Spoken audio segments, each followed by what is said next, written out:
I did have arrears in child support because once I started to kind of understand what was going on with the child support system, I said, okay, hey, I'm not paying this stuff.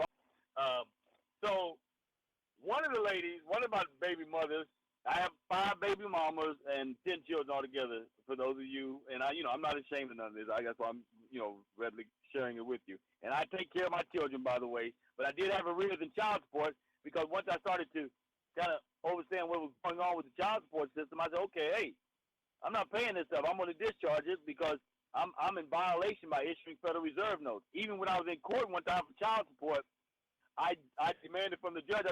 She said to pay my child support, and I said, are you telling me to pay it in Federal Reserve notes?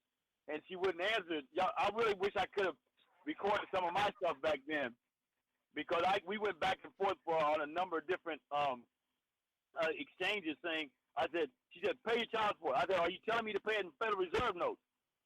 She said, I don't give a damn how you, well, she said, I don't give a damn. I don't care how you pay it, Mr. Crowley. You just pay the child support. I said, are you telling me to pay it in Federal Reserve notes? Because at the time, we knew that if we were demanded to pay something in Federal Reserve notes, that was a violation of the code or something like that. We knew that they couldn't demand that we paid anything in Federal Reserve notes. So that was an interesting exchange.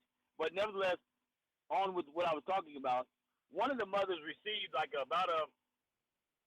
I guess it was maybe I was in the rears about $200,000 because one of the baby mamas, mothers of my children, received an $80,000 check. And so the check was issued, and she was scared to cash it. And now she gave me an interesting story. She said that the FBI visited her and encouraged her not to cash the check, and that I was doing some illegal stuff, and I'm under investigation. And if she was to cash the check, she would be under investigation too.